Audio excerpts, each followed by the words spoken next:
ચૂંટણી ટાણે જ્ઞાતિ અને ધર્મમાં વેચાઈ જઈએ છીએ.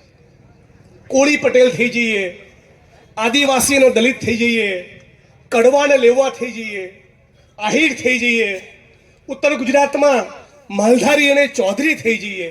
ફક્ત ખેડૂત બનીને જો વિચારતા હોત તો 2025ના ગુજરાતમાં આપણી પરિસ્થિતિ આવી ન હોત. અમે બોટાદમાં જે પ્રમાણે ખેડૂતોને માર્યા છે, આ તમારા બાપનો દેશ છે હે? તમે ખેડૂતોને શું સમજો છો? 2 દિવસ પછી સરદાર વલ્લભભાઈ પટેલની જન્મ જયંતિ છે. સરદાર ગાંધી અને સરદારનું ગુજરાત એમ કરીને આખા દેશમાં તમે ભાષણ કરો છો. સરદાર વલ્લભભાઈ પટેલનું ચરિત્ર કેવું ઉજળું હતું, અને આ માણસનું ડાચું જોયું હોય 56 ઇંચ વાળાનું હે? હું ઘણી વાર બેઠા બેઠા આપણે વિચાર કરીએ કે સ્વતંત્રતાના સેનાનીઓના તમે ચહેરા વિચારો. મૌલાના આઝાદ, ડોક્ટર ભીમરાવ બાબા સાહેબ આંબેડકર, રામાસ્વામી પેરિયાર અને જ્યોતિબા ફૂલે, ગાંધી અને સરદાર, ઇન્દુલાલ યાજ્ઞિક, રવિશંકર મહારાજ. આ કોનું ગુજરાતનો કોનો દેશ?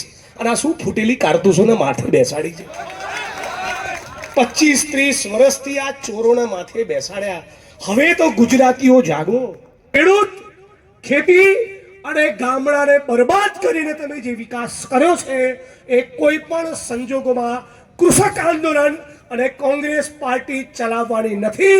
એ ડંકાની ચોટ ઉપર તમને કહેવા આવ્યા છીએ. ઉદ્યોગ કોંગ્રેસની સરકાર હતી.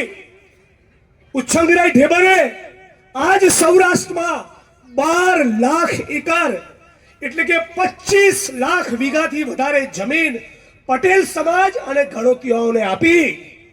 એની સાથે સાથે દેવી પૂજક રાવણ, આદિવાસી, કોળી પટેલ, ઠાકોર અને દલિતોને પણ 5 થી 7 લાખ વીઘા ટોચ મર્યાદાના કાયદામાં અને સરકારી પડતર જમીનના કોટામાંથી આપ્યા. અને નરેન્દ્રભાઈને પૂછો તો ખાલી અદાણીને પધરાયું.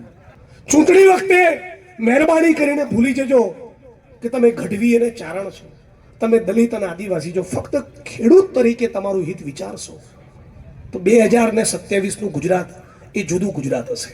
ખેડૂત એ બોટાદની ધરતી પર જે હુમલાનો ભોગ બન્યો, એ જ ખેડૂત જોડેથી મારી એક અપેક્ષા છે. તમને ટેકાના ભાવ તો મળવા જ જોઈએ.